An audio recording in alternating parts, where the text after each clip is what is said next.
The fluorescent lights hummed on the 78th floor. Ethan Brooks pushed his cleaning cart past empty conference rooms, invisible as always. 3 years of night shifts at Hale Group headquarters had taught him to disappear into the background. Chicago's winter pressed against the windows. Snow fell in thick curtains. Ethan had finished the south wing early, the storm was worsening, and he wanted to get home to his 6-year-old daughter, Lily. That's when he saw her. Victoria Hale lay crumpled beside the executive elevators, one shoe off. Black dress damp with melted snow. The CEO of Hale Group, daughter of Richard Hale himself, was shaking on the marble floor. Ethan's first instinct was to back away. Getting involved meant getting noticed. Questions. Risk. But Victoria made a small sound and tried to rise. Her arms gave out. He thought of Lily, of teaching her to help people who'd fallen. "Even if you're scared," he'd said. Ethan walked over. Victoria's eyes were unfocused. I need to. Let me help you up." He crouched down carefully. She couldn't stand. Fever burned through her suit jacket. When he suggested calling security, panic flashed across her face. "No." She grabbed his arm. "No security. My father. He can't." Her grip loosened. Snow fell harder outside. The temperature was dropping to dangerous levels. Ethan had 2 choices: call for help and disappear, or make a decision that couldn't be undone. He made his choice. "I'm going to get you out of here. Stay awake if you can." Victoria barely nodded. Ethan understood the system. Security rounds every 40 minutes, cameras with blind spots. If he called for help, Victoria Hale, collapsing in her own building, would become a scandal, and she'd specifically said her father couldn't know. He wrapped his jacket around her shivering form and helped her stand on the 3rd attempt. They made it to the service elevator, using his employee card. As they descended 78, 77, 76, Ethan's heart hammered. What was he doing? Taking an unconscious billionaire from her own building without telling anyone? But he remembered that desperate no when he'd suggested calling security. Sometimes you had to trust that people knew their own situations. The garage was empty. Ethan settled Victoria in his 15-year-old sedan and cranked the heat to maximum. He cleared the snow from his windshield with numb fingers. At the garage exit, he paused. Once through that gate, there was no turning back. Victoria stirred. Ethan drove into the storm. The highway was nearly empty. Ethan kept his speed at 35, watching for lane markers through the accumulating snow. Victoria drifted in and out of consciousness. Where? Meeting. The board. The only thing you need right now is rest. She fell silent, her head against the window. Ethan thought about Lily asleep at home, about Mrs. Chen watching her. He'd texted saying he'd be back by 4 a.m. Now he was driving through a blizzard with Victoria Hale unconscious beside him. The Aurora exit appeared through the snow. Ethan took it carefully, tires slipping on ice beneath fresh powder. The suburban roads were worse, but they also meant home. He turned onto Maple Street. His house, modest blue siding, snow-buried porch, the 4th one down, sat quiet in the storm. Victoria's eyes opened, clearer than before. She looked at the house, the neighborhood. "Yes, you need somewhere safe." "This is the safest place I know." Something flickered across her face before her eyes closed again. Mrs. Chen opened the door before they reached it, taking in the situation with the calm of someone who'd weathered harder storms than this. Together, they brought Victoria inside, into the small house where ordinary life happened. Ethan settled Victoria on the sofa, the same one he'd bought secondhand 3 years ago. Mrs. Chen brought blankets from the linen closet, the heavy ones kept for the coldest nights. They piled them over Victoria's shivering form. "Should I call a doctor?"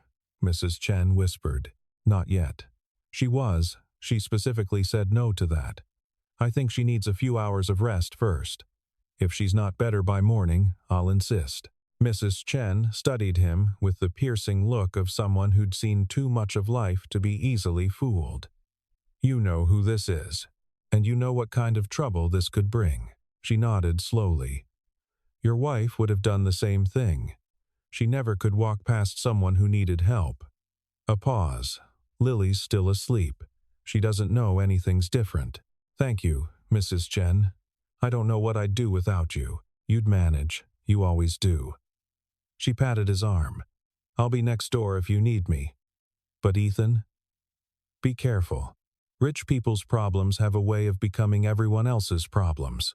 After she left, Ethan sat in the old armchair across from the sofa and watched Victoria sleep. The living room was small and cluttered with the evidence of single parenthood. Lily's toys in a basket by the TV, library books stacked on the coffee table, a half-finished puzzle on the floor. The old furnace rumbled to life in the basement, pushing warm air through the vents. Outside, the wind howled and threw snow against the windows. But inside, the house was warm and quiet and safe. Ethan didn't sleep. He kept watch through the long hours before dawn, checking Victoria's breathing, adjusting the blankets when she kicked them off, placing a cool washcloth on her forehead when the fever spiked again around 4 a.m. This was madness. He knew that. He was a night janitor with a 6th-grade education, living paycheck to paycheck, raising a daughter alone. Victoria Hale existed in a different universe, one with board meetings and international deals and private elevators. Their paths should never have crossed, let alone intersected like this.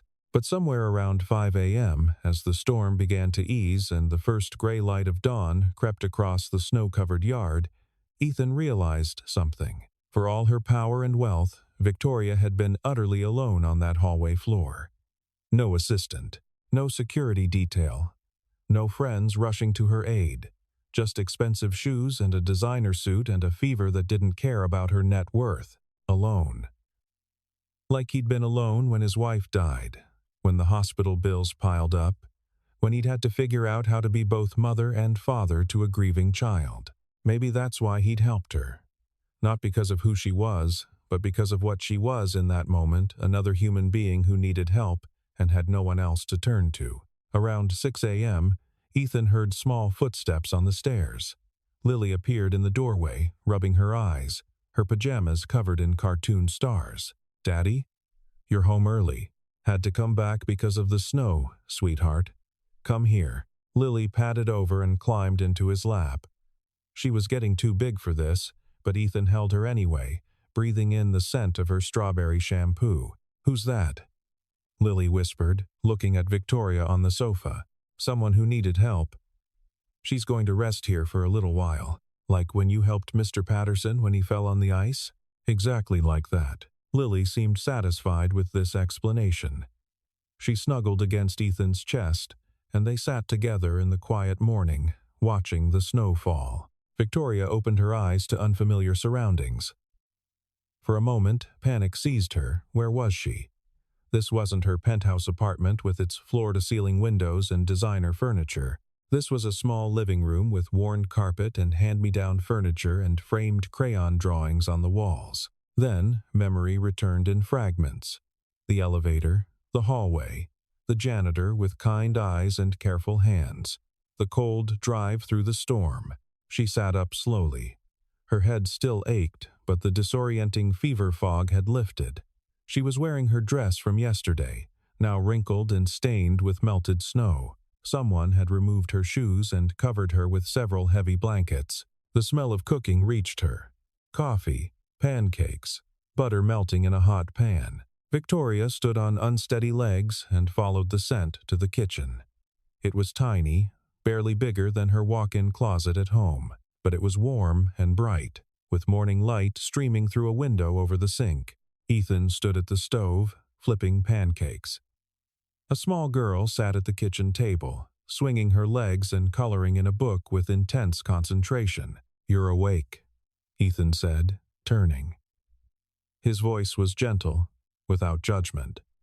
"How do you feel?" Better, much better. Victoria's voice came out rough. I'm so sorry. I don't even know what to say. You needed help. I helped. That's all there is to it. He gestured to the table. Please, sit. You should eat something. The girl looked up from her coloring book. Are you feeling better? Daddy said you were sick. Yes, I'm feeling better. Thank you. I'm Lily. I'm 6. I can read now. Do you like pancakes? Victoria found herself smiling despite everything. I do like pancakes. Good, because Daddy makes the best ones. He puts vanilla in them. That's the secret.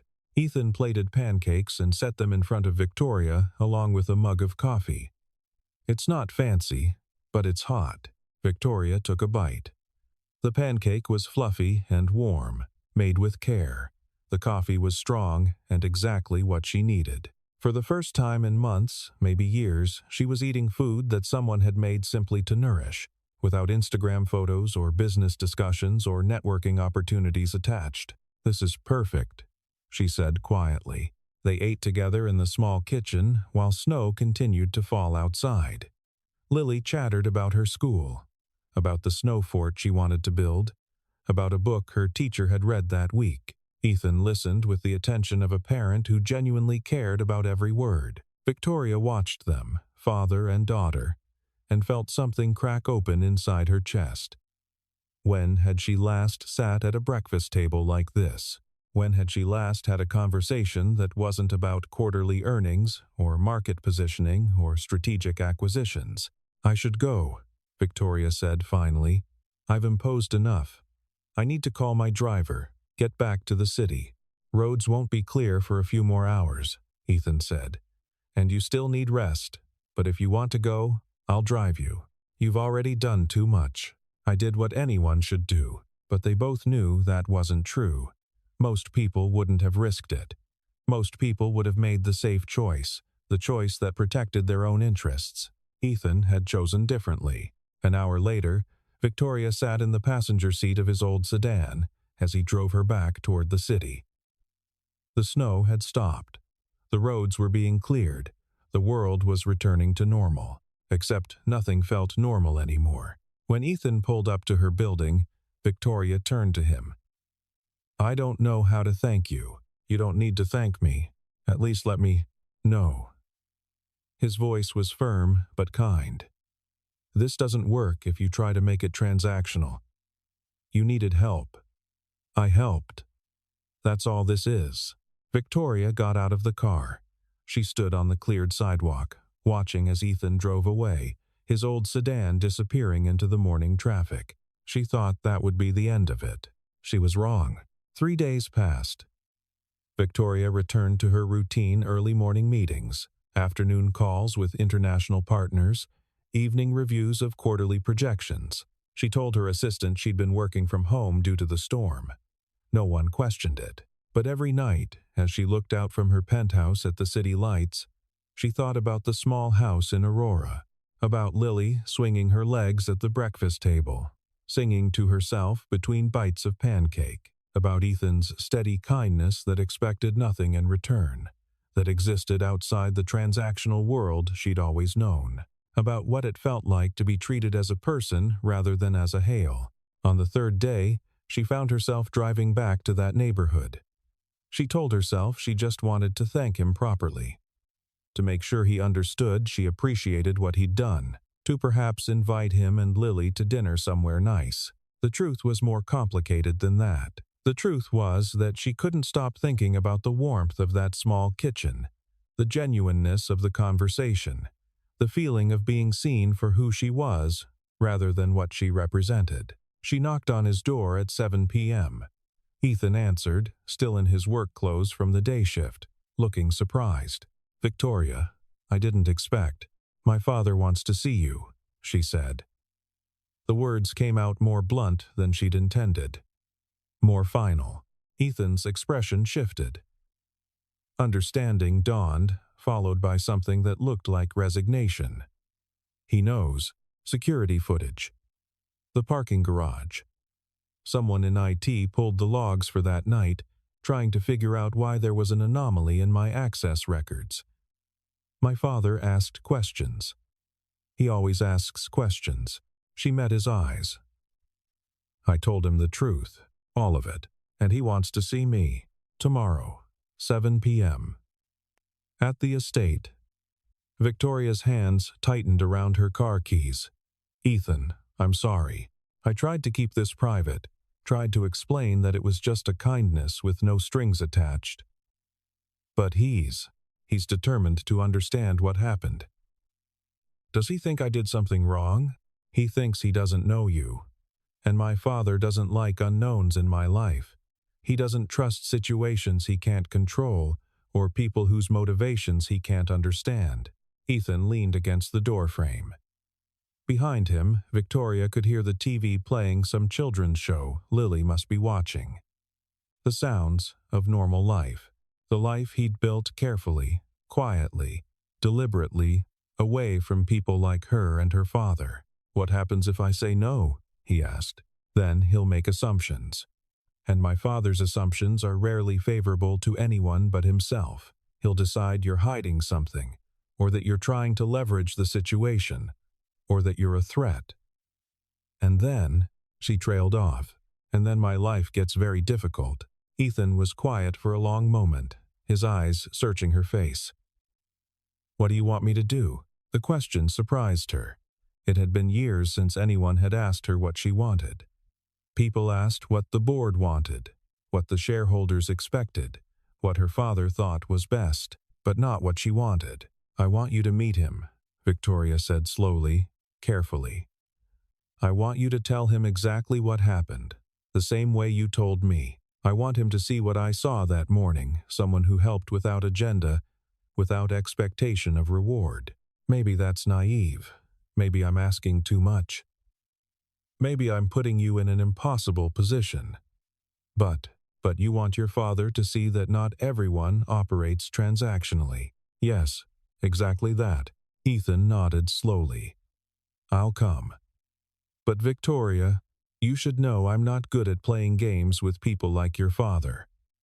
I'm not going to tell him what I think he wants to hear. I'm going to tell the truth, and I'm not going to apologize for helping you. I wouldn't want you to do anything else. That's why I want you to meet him.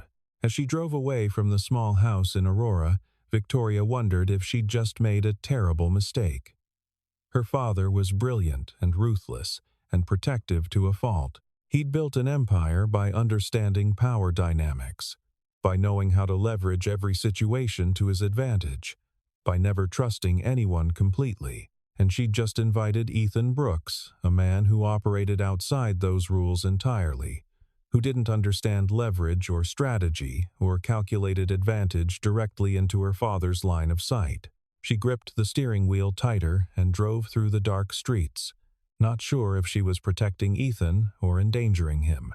The Hale estate sat on 20 acres in a suburb 40 minutes north of Chicago. High iron gates, a circular driveway that could accommodate a dozen cars. The main house was built in the Georgian-style red brick, white columns, symmetrical windows glowing warmly against the snow-covered grounds. Ethan drove through those gates at 6:55 p.m., feeling profoundly out of place. He'd dropped Lily at Mrs. Chen's with instructions to call every hour. He'd changed into his only suit, the one from his wife's funeral, and hoped it was appropriate. A man in a dark suit opened the front door before Ethan could knock. Mr. Brooks, Mr. Hale is expecting you. Follow me, please. The interior matched its exterior grandeur. Hardwood floors that gleamed, original oil paintings in gilded frames. A staircase that curved upward with craftsmanship that no longer existed in modern construction. They passed several rooms, a library with leather-bound volumes, a sitting room with antique furniture, a dining room with a table that could seat 20 before reaching what appeared to be a study. Floor-to-ceiling bookshelves lined 3 walls. A fireplace crackled with real logs. And behind a massive mahogany desk sat Richard Hale. He was in his 70s but looked younger. Sharp eyes that missed nothing.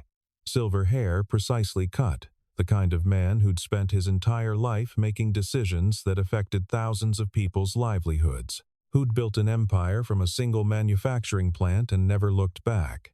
"Mr. Brooks, please, sit." Richard gestured to a leather chair facing the desk. Ethan sat. He kept his back straight, his hands still. He'd learned long ago that nervousness could be interpreted as guilt. "Thank you for coming," Richard said. His voice was measured, revealing nothing. "I wanted to meet the man who brought my daughter home during the storm. I did what anyone should have done, but most people wouldn't have. Most people would have called security, filed a report, protected themselves from liability. You chose differently." "Why?" "She needed help. The weather was dangerous. It was the right thing to do." Richard leaned back in his chair, studying Ethan with the intensity of a man trained to detect lies, to find inconsistencies, to identify hidden motives. "Tell me what happened. From the beginning. Leave nothing out." So Ethan did. He explained finding Victoria on the hallway floor, her disorientation, her fever. He described her fear when he suggested calling for help. Her specific mention of her father. He talked about the drive through the storm, the small house in Aurora, Mrs. Chen's help without questions, the breakfast the next morning, the drive back to the city, Victoria's insistence that he accept no payment. Through it all, Richard's expression never changed. He listened with the focus of someone trained to evaluate testimony, to separate truth from deception, to understand motivations beneath words. When Ethan finished, Richard was quiet for a long moment. The fire crackled, snow tapped softly against the windows. Outside, the grounds stretched white and pristine under landscape lighting. "What do you want from this situation?" Richard asked finally. "Nothing. I don't want anything. Everyone wants something, Mr. Brooks. Money, career advancement, access to power, status, connection to my family. What is it for you? I want to continue doing my job and raising my daughter without complications. That's all. You took a billionaire to your home while she was incapacitated. You must understand how that looks to people like me. How vulnerable that situation made her." "I understand how it looks," Ethan said quietly. "I also understand that your daughter was sick and scared and alone on a cold floor during a dangerous storm. In that moment, what it looked like mattered less than what was right." Richard's eyes narrowed slightly. "You're either remarkably principled or remarkably naive. Maybe both. Do you know what I could do to you? To your employment? To your daughter's school? To your life?" "Yes." Ethan met Richard's gaze directly. "But that doesn't change what happened. It doesn't change that I'd make the same choice again if I found someone who needed help." The silence stretched between them. The fire popped, sending sparks up the chimney. Somewhere in the house, a clock chimed the hour. Then Richard did something unexpected. He smiled. It was slight, barely there, but genuine. "My daughter told me you refused money, refused any kind of compensation. She said you treated her like a person, not like a Hale. She is a person. That's all that mattered that night. Most people forget that. They see the name, the wealth, the power. They don't see the person underneath." Richard stood and walked to the window, looking out at the snow-covered grounds. "I built everything Victoria has now. I thought I was protecting her by surrounding her with layers of security, protocols, careful distance from ordinary life. But on that hallway floor, all my protections failed, and the one person who helped her was someone who had nothing to gain and everything to lose." He turned back to Ethan. "That troubles me, Mr. Brooks. Not because you helped, but because it took someone from outside our world to do what all our carefully constructed systems couldn't. Maybe that's something worth thinking about." "Perhaps it is." Richard returned to his desk. "You may go. Thank you for your time." Ethan stood. He'd been dismissed, but as he reached the door, Richard spoke again. "Mr. Brooks? My daughter speaks highly of you. That's rare. Don't make me regret allowing this connection to continue. It wasn't a threat. Not exactly. But it was a clear message. The ground beneath Ethan's feet was less stable than it had been a week ago. He'd just entered a world where kindness could be interpreted as strategy, and integrity looked like calculation. The changes started small. 2 weeks after meeting Richard Hale, Ethan's rent increased by $300. Market adjustments, the landlord said. Legal, but the timing felt deliberate. Ethan called Victoria. It might be nothing, but I'll look into it. Don't. Not yet. I need to know the scope first.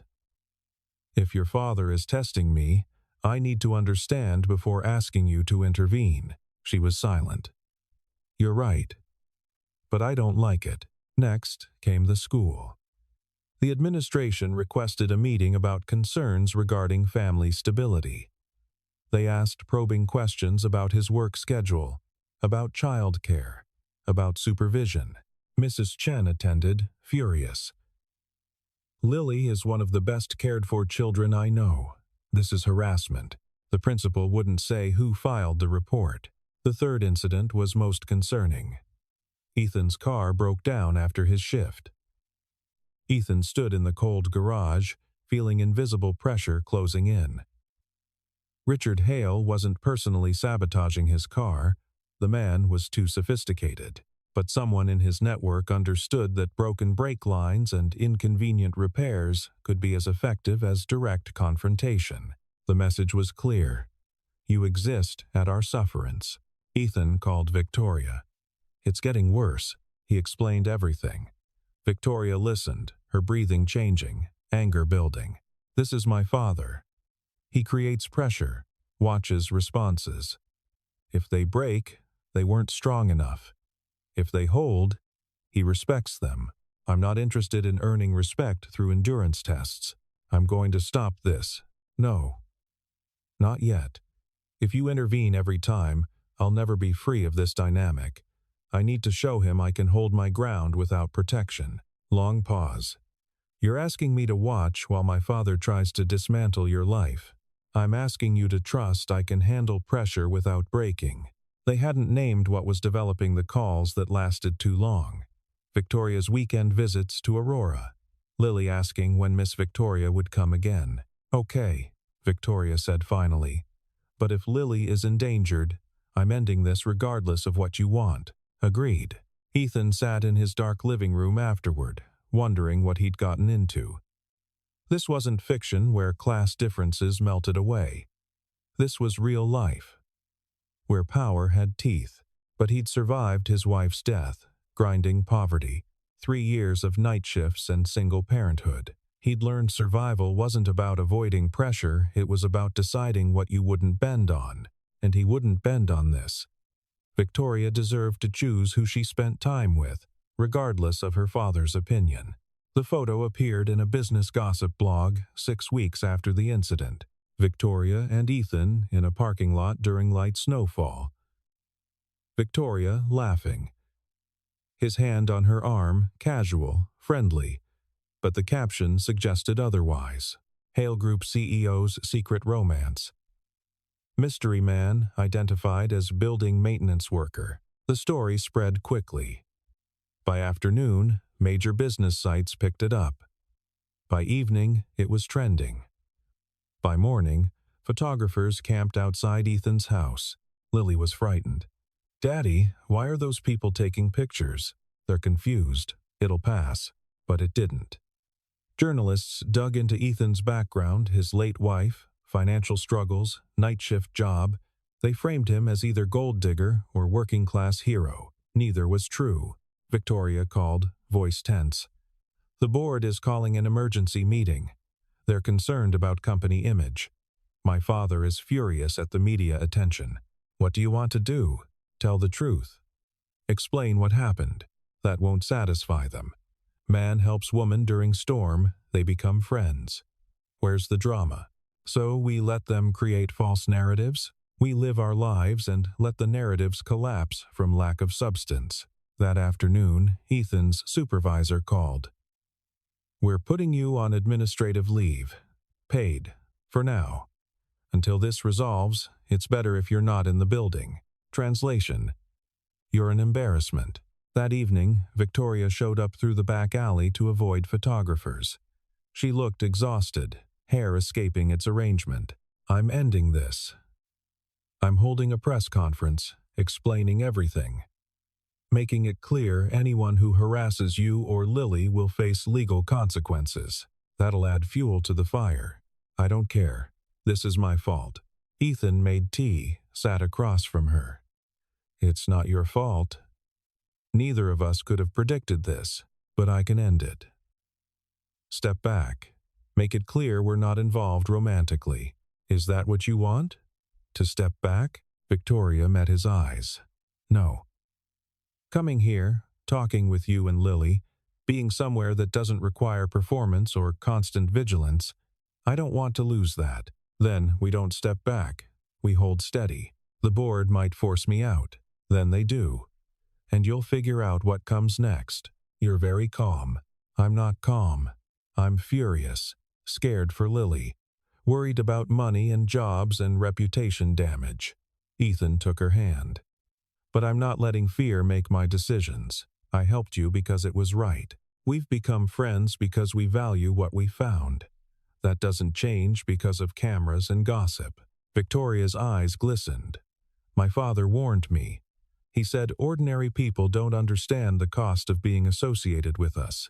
Maybe he's wrong. Maybe the cost is worth it. Is it? Honestly? Ethan thought about the disruption, Lily's confusion, the uncertain future.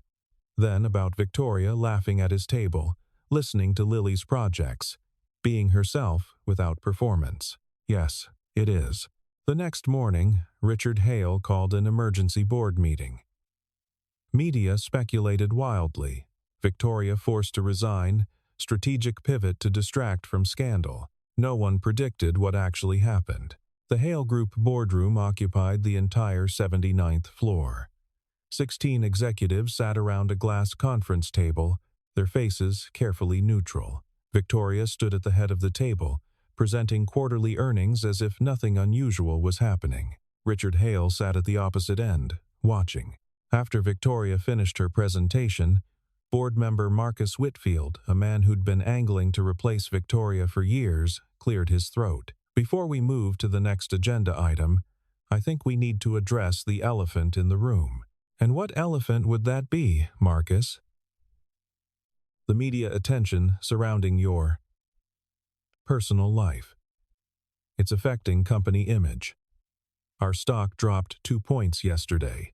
Major clients are asking questions. Are they asking questions about our business practices or about tabloid gossip? Both are relevant when you're the face of this company. Richard Hale hadn't spoken yet. He simply watched, his expression unreadable. Another board member, Patricia Chen, no relation to Mrs. Chen, spoke up. Victoria, we're not trying to control your personal life, but when that life becomes a liability to shareholder value, we have a responsibility to address it. What are you proposing? A public statement, distancing yourself from this man. A focus on business.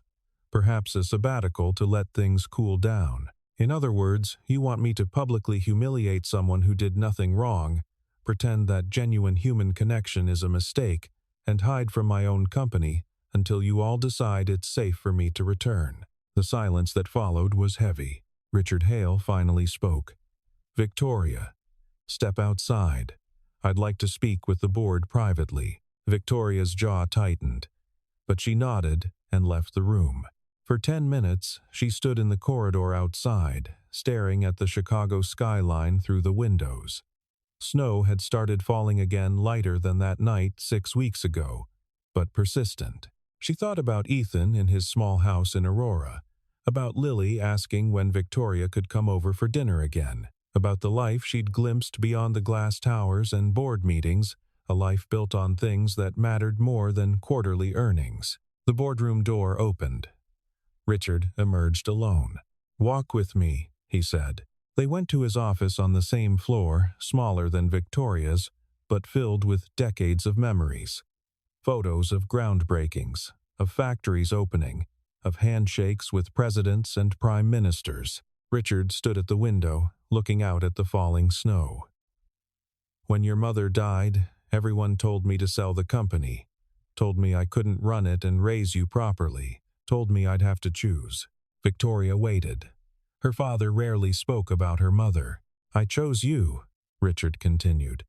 I thought that meant building something you could inherit, creating a legacy that would protect you from ever being vulnerable. But on that hallway floor 6 weeks ago, all my protections failed, and the person who helped you was someone with no stake in our world, no agenda, no angle to play. Father, let me finish.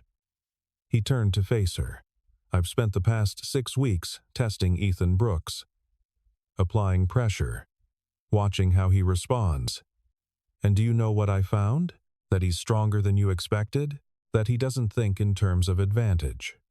When I increased his rent, he adjusted his budget.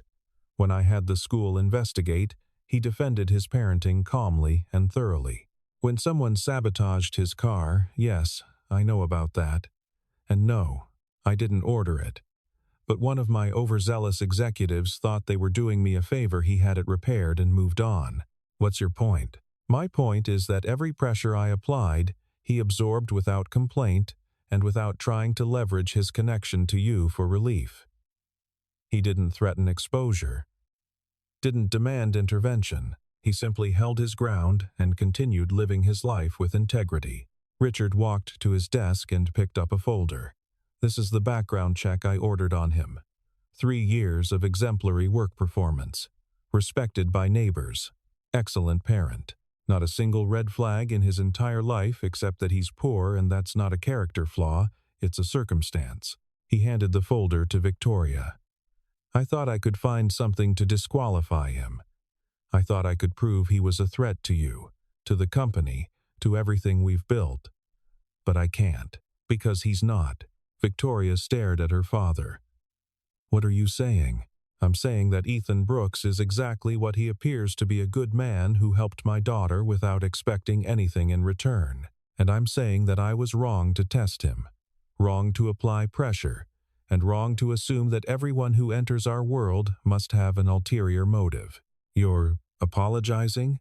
Don't look so shocked. I make mistakes rarely, but I do make them.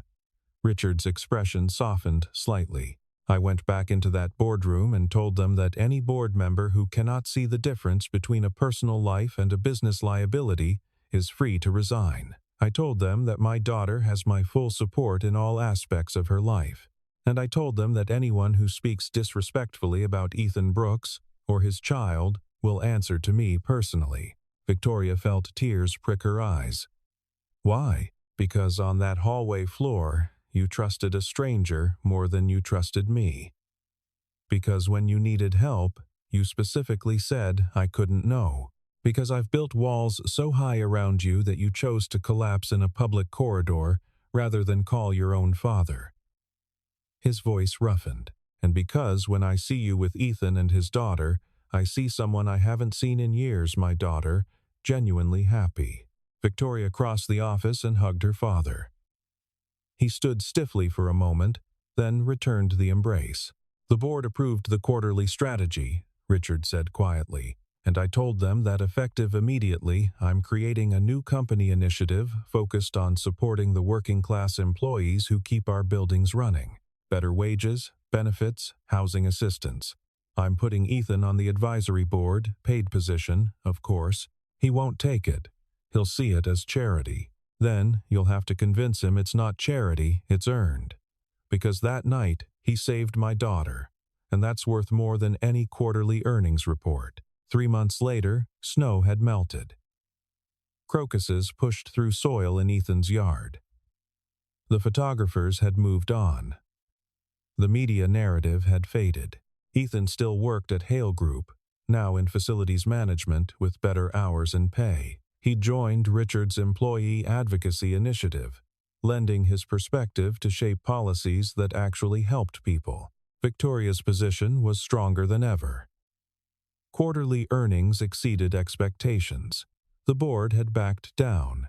She'd learned strength sometimes meant vulnerability. On a Saturday in early April, Ethan and Lily planted flowers Victoria had helped choose. Victoria sat on the porch steps, shoes kicked off, watching them work. "Miss Victoria, will the tulips be red or pink?" Lily asked. The package said red, but gardens are good at surprises. Mrs. Chen brought lemonade. "You're all going to get sunburned." "Kitchen." "I'll get it." As Ethan went inside, Mrs. Chen sat beside Victoria. "When he brought you here that night, I thought it would be trouble. You were right to worry, but wrong about the outcome. You're good for them. You make them happy. They make me happy too. Then don't let anything take that away.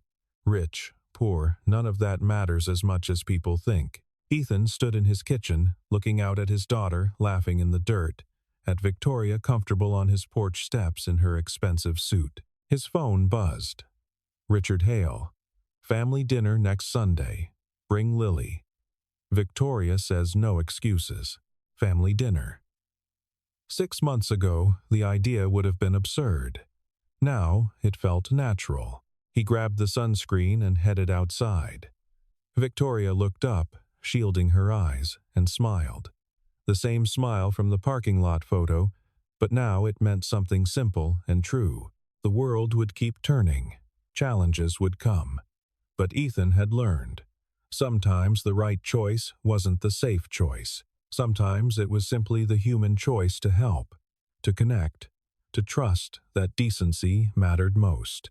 And sometimes, if you were lucky, that choice led somewhere unexpected, somewhere that felt like home, even in the middle of a winter storm. The tulips would bloom in weeks. They'd planted enough for the entire front walk, a collaboration between a single father, a billionaire CEO, and a 6-year-old who believed gardens could grow anything if you watered them enough. Maybe she was right.